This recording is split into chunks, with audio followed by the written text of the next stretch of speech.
All right, I'm for Teleferro, Mr. Teleferro TV, as I complete this Chicago Bulls Boston Celtics Game 2. I'm trying to keep you guys up to date on all the big games that are happening in the postseason.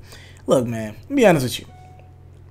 I told y'all I thought that if Rondo played well, the Chicago Bulls could make a series out of this thing, but I'm not going to lie to you. I did not expect them to be 2-0 on 2 road wins against the Boston Celtics. This is not just any Boston Celtics team.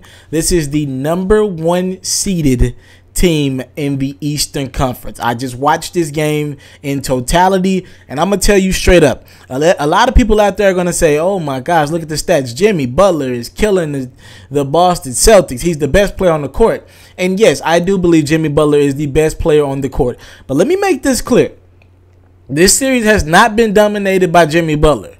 The person dominating this series is clearly Rajon Rondo. All right, his pace. As soon as a rebound is had by his team on the defensive side of the ball, he's getting out and he's going.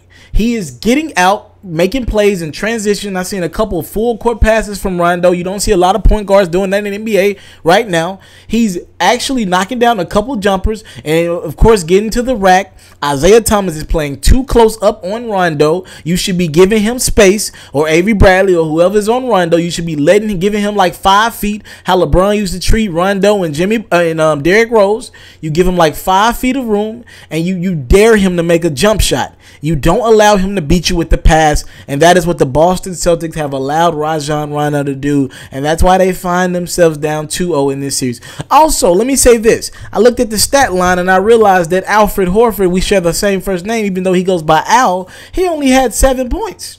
Do you guys remember last offseason when Al Horford, outside of Kevin Durant, was one of the most sought out after free agents after he left the Atlanta Hawks and went to the Boston Celtics? 7 points in a playoff game? Absolutely unacceptable. In the first game, I think he had 19. I don't think that's good enough. Isaiah Thomas had 35 in that game. I'm not blaming Isaiah Thomas for the struggles. I know it's easy to say because of what Isaiah Thomas is got going on a personal level. It's him and it's his emotional impact that he's having on the team. I don't see it. Isaiah Thomas went 6 for 15 from the field for 20 points, but in game 1 he had 35 points. So I'm not going to say Isaiah Thomas is the reason why this team lost. It's pretty much everything else. I'm looking at Jaylen Brown out here, just get the ball taken from him. He just getting the ball taken from him. He's getting outmanned by Jimmy Butler and company. Robin Lopez literally dominated Al Horford in this game. And I'm looking at this team like, Boston, you got to go back and think now.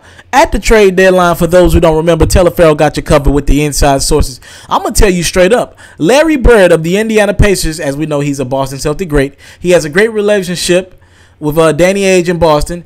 And I'm going to tell you straight up, Larry Bird was entertaining the thought of trading Paul George for that top 3 protected pick, which might be the number 1 pick. Remember, the Boston Celtics own the Brooklyn Nets picks this year, then their first round pick next year and second round pick next year. They own all their damn picks. Remember from the KG Paul Pierce trade that brought over some assets over to Brooklyn, and of course in exchange Boston got pretty much picks in that Brooklyn trade a few years ago.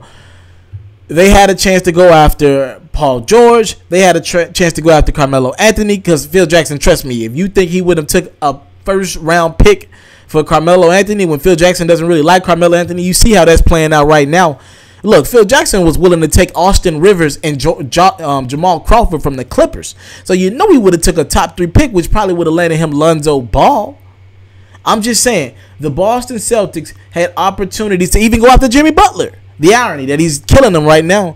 They had all these opportunities because the Boston Celtics have so many picks going forward. They can literally trade them at their disposal. And then at what point do you trade some of these picks and turn them into all-stars? The likelihood of one of these young guys, I mean, you see it in Jaylen Brown, it's going to take time with a lot of this talent. And you're just looking at this game like, man, if they had that 3. And I like Crowder.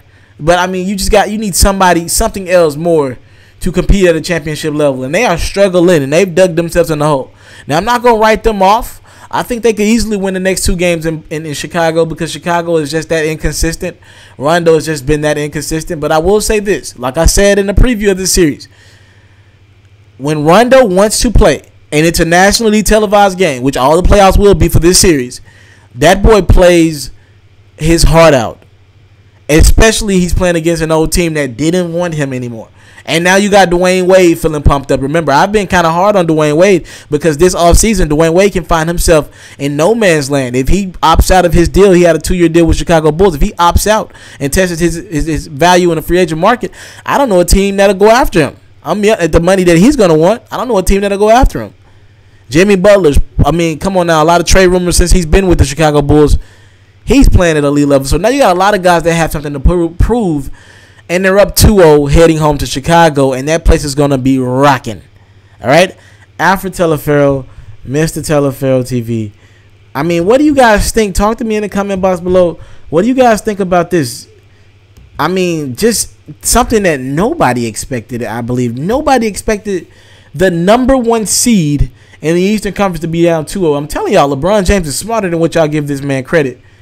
There's something about he didn't want to play the Chicago Bulls, his best friend D-Wade, because they did beat him 4 times in the regular season. Just something about it that just seems too ironic to me. He just didn't seem like he wanted to play them, all right? Next game is Friday, April 21st in Chicago. Comment responses about this game. For more quality content like this, check out itsmrt.com, itsmrt.com. And again, follow me on Twitter, Instagram. And I'm giving my opinions throughout the games. I'm about to watch this Clippers game right now. So you can chit-chat me on Twitter, Instagram, and we can talk about stuff that's happened throughout the game. I'm tweeting y'all. All right? I'm out. If you're looking to book me for an interview, video, or by phone, if you're looking to have your music or your skill featured on my daily podcast, if you're looking to book me for a speaking engagement to help motivate some kids, if you're looking to have me rock some of your clothing to help promote your brand, make sure you hit me up at booking@itsmrteleferro.com. Again, that's booking@itsmrteleferro.com.